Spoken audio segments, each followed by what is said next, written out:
I'd love to know your opinion because the other day Jermall Charlo went on, I believe it was Instagram Live, and he started talking about a lot of people, Demetrius Andrade, Triple G, Benavidez, Munguia, also Chris Eubank Jr.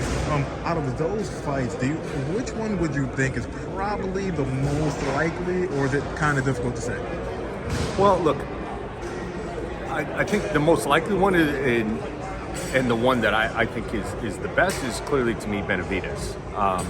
And I'm not saying the other ones aren't possible, but Munguia had his shot.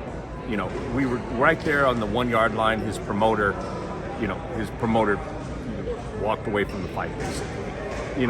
Andre, had his shot. He's had his shot at both of them.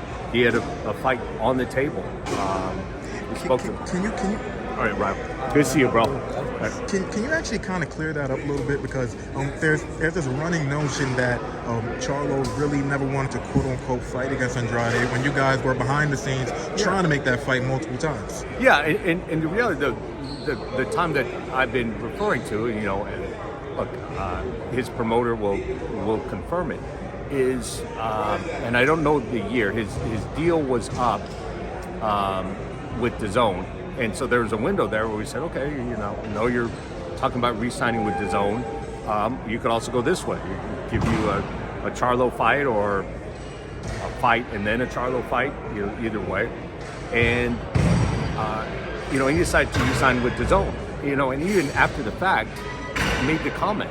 His comment was, DAZN is going to keep paying me millions of dollars to fight guys like Luke Keeler, then I'm going to resign. That says everything you want to know. That's fine. If that's the way you want to go, there are lots of ways to carry out a career. And if that was his preference, and he wanted to, cash in on that money, that's great. But then don't say that Jermall Charlo won't fight you, because it was there, and it was a healthy offer, and it certainly wasn't anything that he couldn't have gone and fought with DAZN afterwards if he wanted to do that.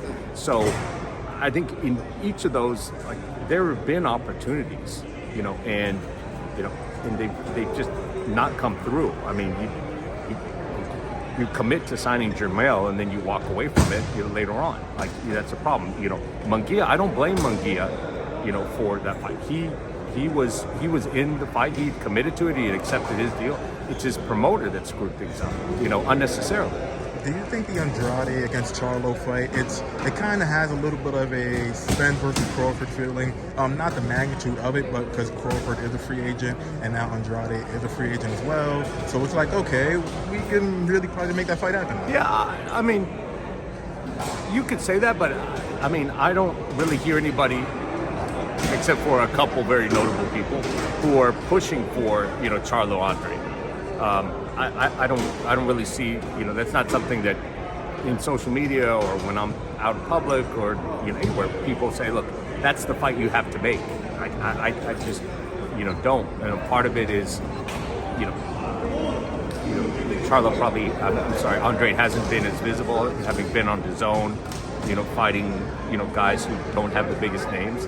I just don't think that there's a whole lot of demand for it. I mean, to me, I'm not saying we wouldn't do it or it's not possible, but to me, it's sort of like the time has already passed for that. That fight peaked a while ago. It's not nearly as exciting as Charlo versus Benavidez or Charlo versus Canelo. There are better opportunities out there right now. Gotcha. Thank you, man. Really appreciate it. All right, you got it.